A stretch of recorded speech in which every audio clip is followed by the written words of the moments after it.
Selamat pagi jemaat yang saya kasih di dalam Tuhan Yesus Kristus. Selamat kita kembali berkumpul di tempat ini untuk berbuat bakti kepada Allah kita, Tuhan kita Yesus Kristus yang kita kasih lebih dari apapun ya.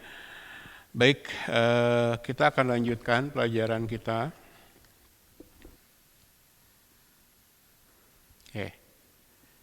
Kemarin kita sampai di sini ya. Selamat pagi, silakan duduk. Baik, kita lanjutkan pelajaran yang tertinggal minggu kemarin ya. Jadi kemarin kita sampai di sini ya. Saya sudah perlihatkan kondisi sekarang ya. Kondisi sekarang seperti ini, realitas yang ada. Jadi kalau jemaat lihat, ini sudut pandang yang berbeda dari gambar yang kemarin saya perlihatkan ya. Jadi sisa dari bait Allah yang kedua ini, tinggal ini, yang kita sebut tembok barat atau tembok ratapan ya, di mana kita lihat orang Yahudi meratap di sini ya, berdoa di situ. Sementara di latar belakangnya kompleks Masjid Al-Aqsa ya, dengan kubah emasnya atau Dome of the Rock yang terkenal. Nah, kita sudah belajar minggu lalu, kesimpulannya adalah ini ya, saya tuliskan besar-besar. Yesus berkata, sesuai nubuatan Nabi Daniel, bahwa akan berdiri satu bait Allah di Yerusalem, dan ibadah bangsa Yahudi akan berjalan lagi di sana pada awal masa aniaya ya. Kesimpulannya minggu lalu demikian. Jadi, walaupun kita menganggap ini, waduh, entah bagaimana gitu, kayaknya sulit berdiri lagi di tempat ini bait Allah. Tapi karena Yesus yang berkata, Allah yang berfirman, maka ini pasti terjadi ya. Jadi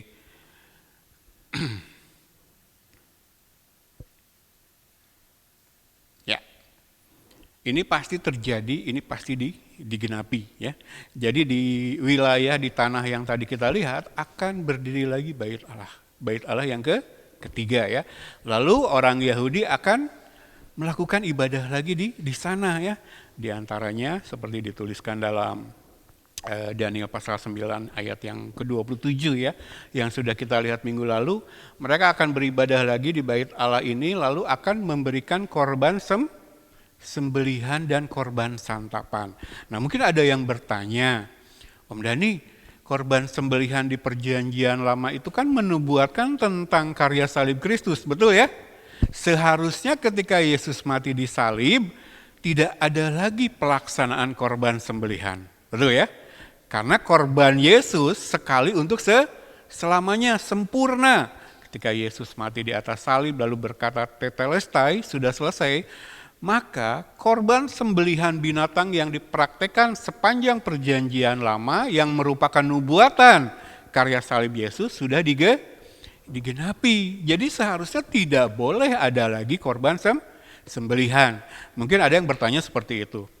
Tapi kita tahu kan faktanya bahwa bangsa Yahudi, orang Israel secara bangsa belum menerima Yesus sebagai Tuhan dan Juru Selamat. Mereka tidak mengakui karya salib Kristus. Maka ketika nanti bait Allah ketiga berdiri lagi, mereka akan menyembelih lagi binatangnya. Ada korban sembelihan lagi. Seolah-olah karya salib Kristus belum terjadi. Nah, ini yang sebenarnya menjadi sumber perbedaan tafsir antara satu kelompok Kristen dengan kelompok lain. Nanti akan saya terangkan lagi ke depan. Tapi intinya seperti itu ya. Ini akan terjadi lagi, akan berlangsung lagi. Bait Allah berdiri lagi, lalu bangsa Yahudi mengadakan ibadah di sana, termasuk memberikan korban sembelihan dan korban santapan. Itu kata Nabi Daniel dalam Daniel pasal 9 ayat yang ke-27 yang kemudian dikonfirmasi oleh Tuhan Yesus ya. Nah, sebenarnya kita sudah lihat juga ayat-ayat ini. Tentang berdirinya lagi bait Allah ketiga nanti memasuki masa aniaya 7 tahun juga dilihat oleh Paulus ya. Jadi tidak cuma Yesus, tidak cuma Nabi Daniel, tapi Paulus melihatnya ya. Lalu Yohanes pun melihatnya. Kita sudah lihat ayat-ayatnya ya. Kalau Paulus ada di 2 Tesalonika 2 ayat 4, lalu Yohanes dalam Wahyu pasal 11 ayat yang pertama. Jadi nabi-nabi ini termasuk Tuhan Yesus sendiri memang melihat akan berdiri bait Allah yang ketiga di Yerusalem ya. Kita sudah lihat, review saja pelajaran minggu lalu.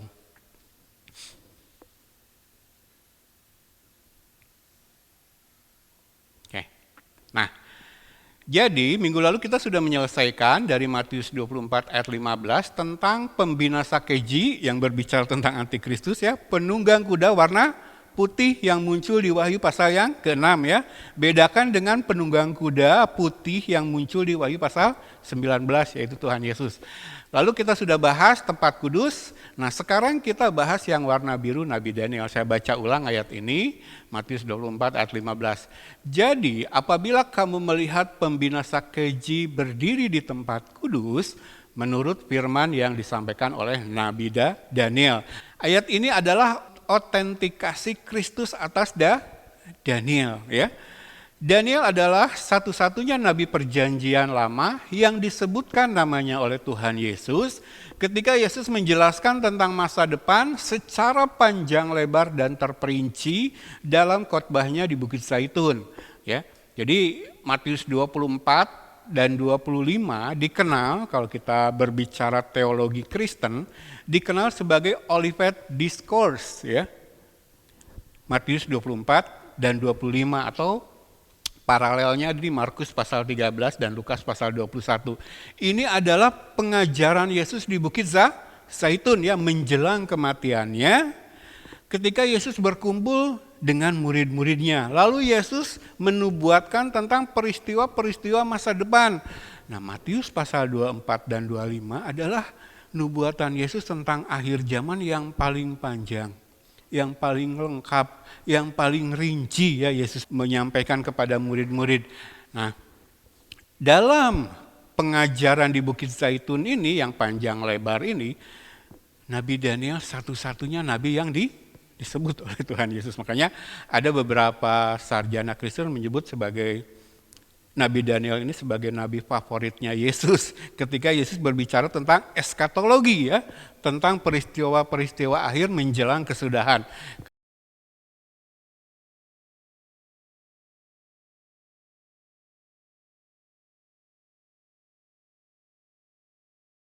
Oke, lanjut. Yesus mengkonfirmasi sosok, kisah, dan peran Daniel yang hidup di abad 6 sebelum Masehi dalam pelayanannya sebagai penyampai pesan Allah.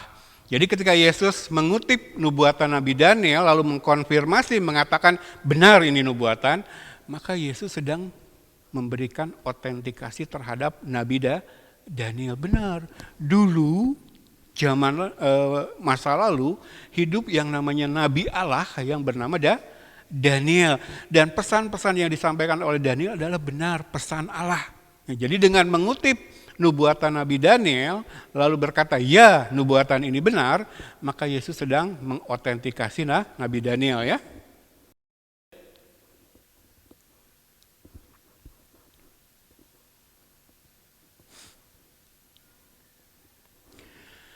Jadi Yesus percaya terhadap satu pribadi yang nyata ya ketika berbicara tentang Daniel. Yesus dengan mengutip dan mengkonfirmasi nubuatan Nabi Daniel mengautentikasi bahwa Daniel adalah benar sebagaimana yang dituliskan dalam perjanjian lama.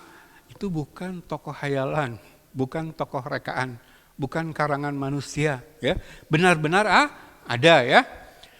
Seorang Yahudi hidup di abad ke-6 sebelum Masehi pada masa kekaisaran Babilonia, melayani sebagai pejabat tinggi dalam pengasingan di akhir masa kekaisaran Babilonia dan awal berkuasanya kekaisaran Medo-Persia. Jadi kalau saya renungkan kisah Daniel ini kan mirip-mirip dengan kisah Yusuf ya.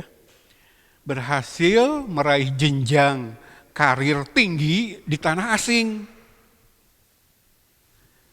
Di antara bangsa asing, kalau Yusuf di Mesir kan, kalau Daniel ini dalam kekaisaran Babilonia, lalu kemudian berganti ke Medo-Persia, Daniel berhasil menduduki jabatan tinggi ya. Nah selama pemerintahan Babilonia ini kan ada dua raja di mana Daniel melayani ya, ada Nebukadnezar lalu Belshazzar. Lalu ketika ini dikalahkan oleh Medo Persia, lalu di sana Raja Darius berkuasa, pun Daniel terpakai ya, jadi pejabat tinggi.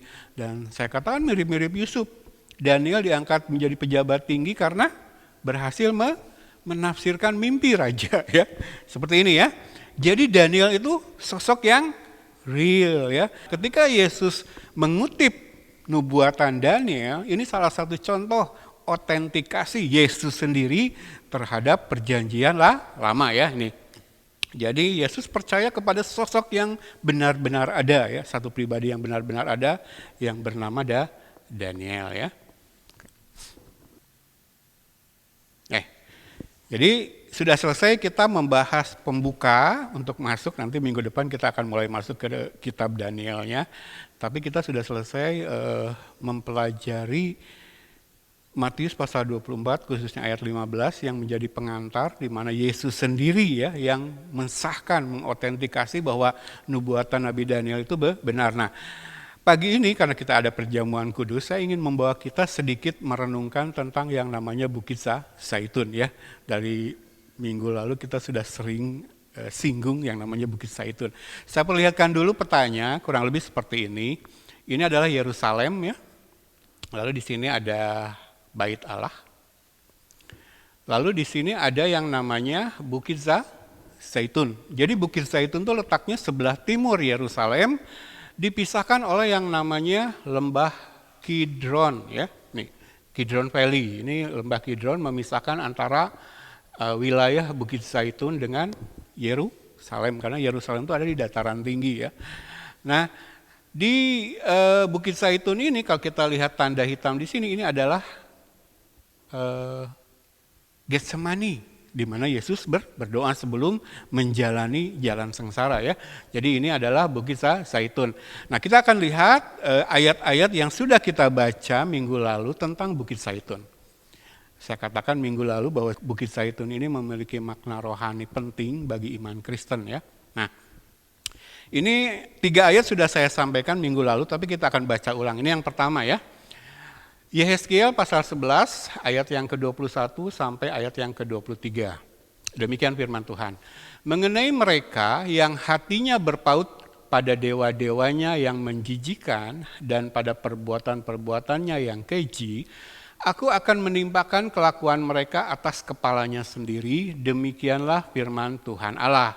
Maka kerub-kerub itu mengangkat sayap mereka dan roda-rodanya bergerak bersama-sama dengan mereka, sedang kemuliaan Allah Israel berada di atas mereka. Lalu kemuliaan Tuhan naik ke atas dari tengah-tengah kota itu dan hinggap di atas gunung yang di sebelah timur kota. Ya. Jadi karena Israel, bangsa Israel hidup dalam dosa, sudah ditegur, Tuhan kirim nabi, mereka tidak mau mendengar, mereka tegar tengkuk. Tuhan kirim nabi yang lain, mereka malah menganiaya nabi, mengolok-olok nabi. Ya. Mereka tegar dalam berpaut kepada dewa-dewa. Nah, penyembahan berhala ini adalah hal yang menjijikan dan merupakan perbuatan yang keji bagi Allah. Itu akan dilakukan oleh antikris nanti ya, dalam masa aniaya besar ya. Nah, karena bangsa Israel tegar tengkuk dalam pemberontakannya kepada Allah, Allah memutuskan untuk mengangkat kemuliaan Allah dari Bait Allah, dari Yerusalem ya. Ini yang saya kasih tanda kuning peristiwanya. Kemuliaan Tuhan naik ke atas dari tengah-tengah kota itu, dari Bait Allah, dari kota Yerusalem, dan hinggap di atas gunung yang di sebelah timur kota. Jadi karena pemberontakan dosa-dosanya bangsa Israel, kemuliaan Allah meninggalkan Bait Allah, meninggalkan kota Yerusalem, lalu hinggap di gunung, di bukit di sebelah timur kota itu. Tadi kita sudah lihat, ini berbicara tentang Bukit Zaitun. Ya. Jadi karena dosa, kemuliaan Allah meninggalkan bangsa pilihannya, lalu hinggap di Bukit Zaitun.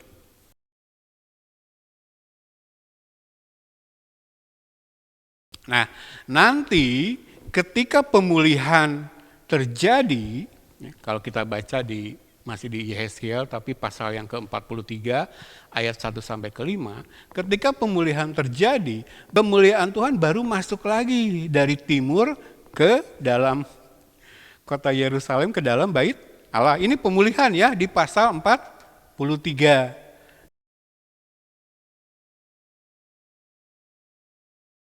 Nanti ini digenapi ketika Yesus datang kali yang kedua ya. Ini di sini. Jadi kalau kita lihat kedatangan Yesus di sini, dikatakan Yesus akan datang di Bukit Zaitun. Nah ini dinyatakan di ayat yang kedua. Oke, kita lihat. Zakaria pasal 14 ayat yang keempat, demikian firman Tuhan. Pada waktu itu kakinya akan berjejak di Bukit Zaitun yang terletak di depan Yerusalem di sebelah timur. Bukit Zaitun itu akan terbelah dua dari timur ke barat sehingga terjadi suatu lembah yang sangat besar.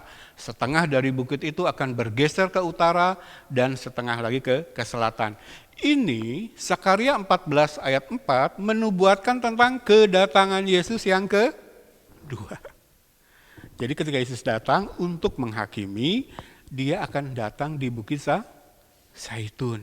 Nah dari Bukit Zaitun yang di sebelah timur ini lalu masuklah dia ke Yerusalem.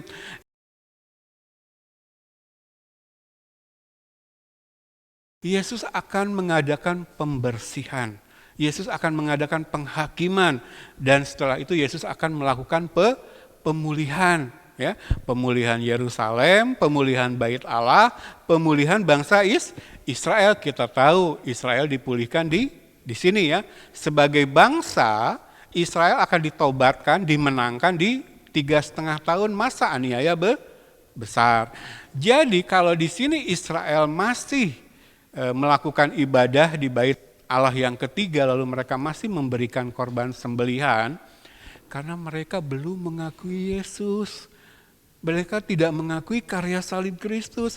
Baru di 3,5 tahun terakhir, yaitu masa aniaya besar, mereka bertobat oleh pelayanan 2 saksi ya, nanti di kitab Wahyu. Barulah mereka dimenangkan, maka Allah turun. Ya. Ini kedatangan Yesus yang kedua di Bukit Zaitun.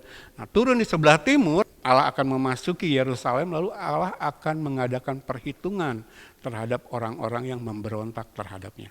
Kemudian Allah akan memulihkan segala sesuatu. Saya urut lagi ya dari Yehezkiel tadi. Jadi karena dosa-dosa yang dilakukan oleh bangsa Israel, penyembahan berhala yang merupakan perbuatan najis dan kekejian terhadap Allah, Allah mengangkat kemuliaannya dari kota Yerusalem, dari Bait Allah, lalu hinggap di bukit sebelah timur, yaitu Bukit Zaitun. Nah di sana menunggu kedatangan Yesus yang kedua kali. Yesus akan turun di sana, lalu mengadakan perhitungan, penghakiman terhadap orang-orang yang memberontak terhadap dia, sekaligus mengadakan pemulihan. Nangkap ya? Jadi seperti itu. Oke.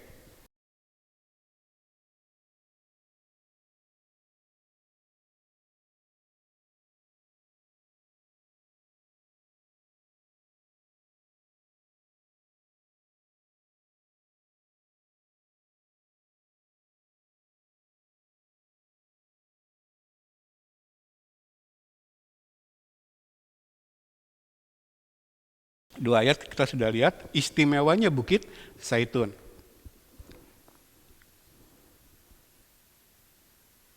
Ya, oke. Nah, kita sudah tahu juga ayat yang ketiga yang berbicara tentang Bukit Zaitun. Kita baca ayatnya ya. Pasti jemaat tidak asing dengan peristiwa ini. Matius 26 ayat 36 sampai 39 ya. Maka sampailah Yesus bersama murid-muridnya ke suatu tempat yang bernama Getsemani. Lalu ia berkata kepada muridnya, duduklah di sini sementara aku pergi ke sana untuk berdoa. Lompat ke ayat 39, maka ia maju sedikit lalu sujud dan berdoa katanya, ya Bapakku, jikalau sekiranya mungkin, biarlah cawan ini lalu daripadaku. Tetapi janganlah seperti yang kau kehendaki, melainkan seperti yang engkau kehendaki. Jadi kita lihat ya, dari peristiwa kemuliaan Allah pergi dari bait Allah, meninggalkan bait Allah, meninggalkan Yerusalem, lalu hinggap di Bukit Zaitun. Lalu itu akan digenapi nanti ketika Yesus turun kali yang kedua, datang kali yang kedua, kemuliaan Allah kembali, lalu mengadakan perhitungan dan pemulihan segala sesuatu. Kuncinya adalah peristiwa ini. Bagi orang yang percaya, kuncinya adalah peristiwa ini. Terjadi juga di Bukit Zaitun. Kita tadi sudah lihat petanya ya, bahwa Taman Getsemani ini ada di Bukit Zaitun. Ketika Yesus berkata kepada Allah dalam doanya, melihat begitu berat penderitaannya ke depan, sampai disalib, menanggung murka Allah atas dosa-dosa umat manusia, Yesus berkata kepada Allah, jikalau sekiranya mungkin, biarlah cawan ini lalu daripadaku. Jemaat menangkap, demikian beratnya penderitaan yang harus Yesus tanggung demi menebus dosa-dosa kita. Yesus sempat berkata, kalau boleh, kalau sekiranya mungkin, cawan ini lalu daripadaku. Terlalu berat. Ya? Tetapi kelanjutan dari ayat ini, doa Tuhan Yesus memperlihatkan bagaimana kerendahan hati Yesus di hadapan Allah Bapa. Yesus katakan, tetapi janganlah seperti yang ku kehendaki, melainkan seperti yang engkau kehendaki. Yesus yang adalah 100% Allah, 100% manusia, sekali lagi memberikan satu pola hidup yang seharusnya dimiliki oleh orang-orang Kristen, murid-muridnya Yesus. Bahwa bagi kerajaan Allah, bagi menggenapi rencana dan kehendak Allah, walaupun itu berat, dengan segala kerendahan hati di hadapan Allah, kita harus berani berkata, bukan kehendakku, tapi kehendakmu yang jadi. Kalau kita memiliki Roh Kudus, kita adalah orang-orang Kristen benar yang sudah mengalami kelahiran kembali, ada Roh Kudus dalam hidup kita, kita akan mengikuti teladan Yesus. Berat memang ya. Mengikuti apa yang menjadi kehendak Allah itu berat. Tetapi sekali lagi Bukit Zaitun menjadi saksi bagaimana Yesus, Allah yang menjadi manusia, memberikan satu pola, satu teladan. Bagaimana murid-murid Kristus seharusnya bersikap. Jadi kalau kita tadi melihat di Yehezkiel karena dosa-dosa kemuliaan Allah pergi, tapi di Zakaria nubuatan di akhir zaman, kemuliaan Allah akan kembali lalu memulihkan segala sesuatu, maka kuncinya adalah peristiwa. Masih di Bukit Zaitun, yaitu ketika Kristus menyerahkan dirinya sesuai dengan kehendak Allah. Ya. Dia menjalani yang namanya Via Dolorosa, jalan sengsara, diperlakukan bahkan tidak manusiawi, sampai kemudian digantung di atas salib. Ya, itu kuncinya. Nah, ayat-ayat ini tentang Bukit Zaitun sudah saya sampaikan minggu lalu, tapi saya akan tambah dengan 2 ayat. Masih tentang Bukit Zaitun ya. Coba kita lihat.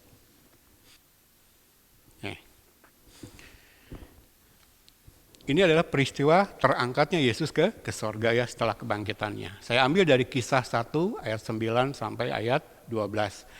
Sesudah ia mengatakan demikian, terangkatlah ia disaksikan oleh mereka, dan awan menutupnya dari pandangan mereka. Ketika mereka sedang menatap ke langit waktu ia naik itu, tiba-tiba berdirilah 2 orang berpakaian putih dekat mereka dan berkata kepada mereka, "Hai orang-orang Galilea, mengapakah kamu berdiri melihat ke langit? Yesus ini yang terangkat ke sorga meninggalkan kamu, akan datang kembali dengan cara yang sama seperti kamu melihat dia naik ke sorga." Maka kembalilah rasul-rasul itu ke Yerusalem dari bukit yang disebut Bukit Zaitun, yang hanya seperjalanan Sabat jauhnya dari Yerusalem. Jadi peristiwa terangkatnya Yesus ke sorga di hadapan murid-murid pun terjadi di Bukit Zaitun.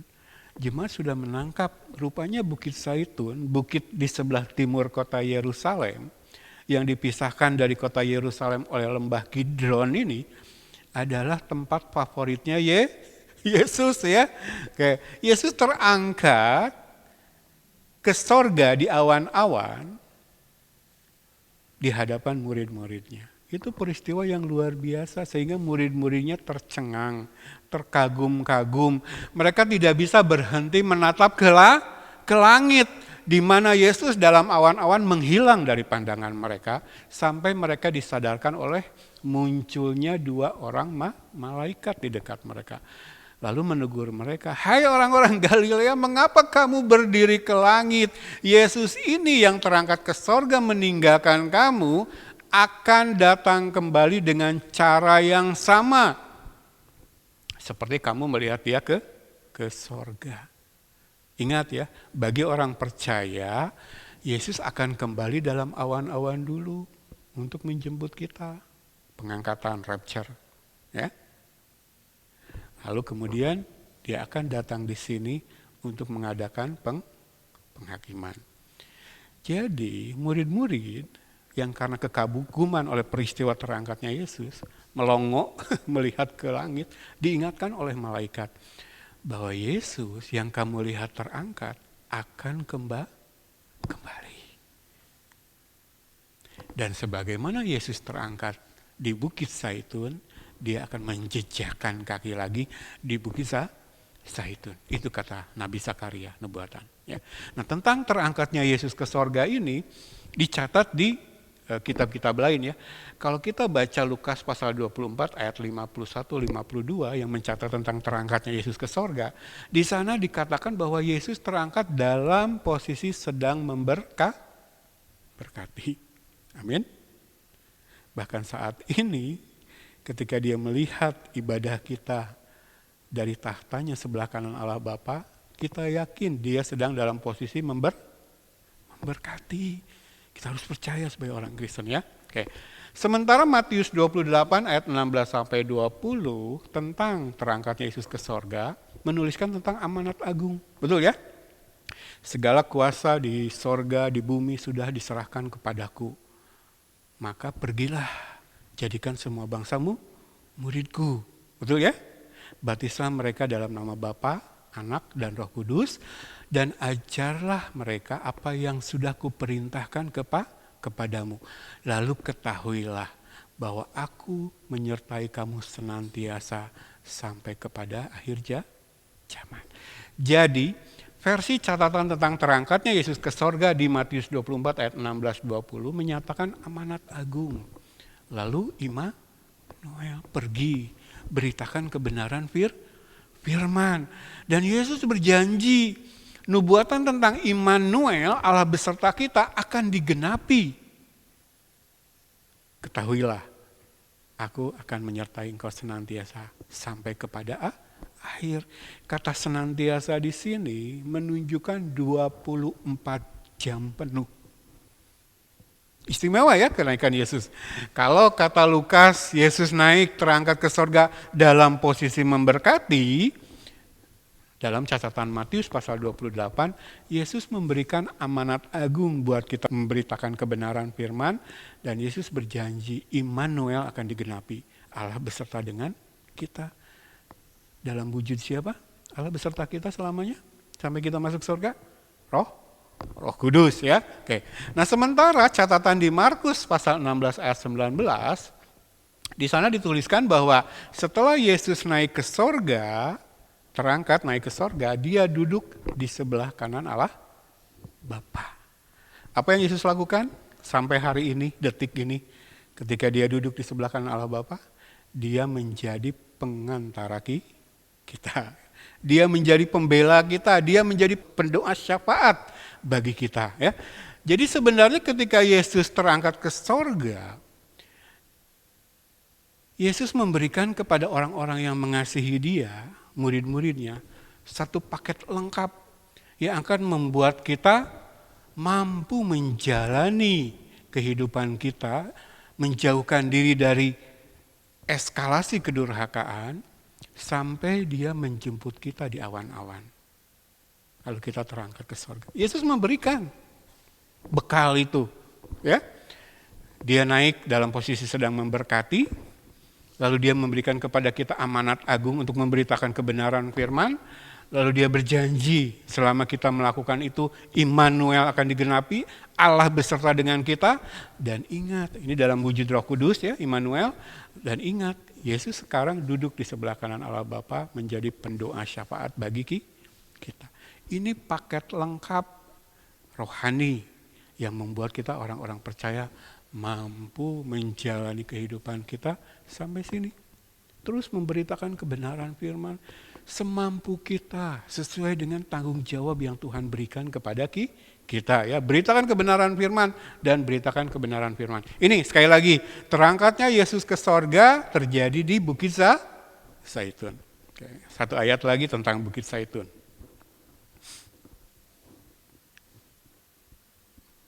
Oke. Matius pasal 24 ayat 3-4 ya. Kita sudah pelajari dari minggu lalu Matius pasal 24 ayat yang ke-15 ya, ketika Yesus mengutip nubuatan dari Nabi Daniel. Kita akan baca beberapa ayat di atasnya ya. Oke, Matius 24 ayat 3 dan 4 demikian firman Tuhan. Ketika Yesus duduk di atas Bukit Zaitun, datanglah murid-muridnya kepadanya untuk bercakap-cakap sendirian dengan dia. Kata mereka, katakanlah kepada kami bila manakah itu akan terjadi dan apakah tanda kedatanganmu dan tanda kesudahan dunia? Jawab Yesus kepada mereka, waspadalah supaya jangan ada orang yang menyesatkan kamu. Lalu Yesus lanjutkan sampai habis pasal 24 dan pasal 25 Injil Matius. Itu yang disebut sebagai pengajaran di Bukit Zaitun, karena ini memang terjadi di Bukit Zaitun menjelang kematiannya. Jadi hanya orang-orang yang menjadi murid-muridnya yang berkumpul. Ingat ya, Yesus sudah menarik diri dari pelayanan publik karena bangsa Israel secara bangsa sudah menolak dia. Maka kemudian Yesus mulai konsentrasi, fokus melayani orang-orang yang menerima dia, yang mau menjadi murid-muridnya. Dan kepada mereka lah di Bukit Zaitun, rahasia masa depan Yesus sampaikan secara panjang lebar di Matius pasal 24 dan 25. Jemaat mulai menangkap istimewanya Bukit Zaitun bagi iman Kristen.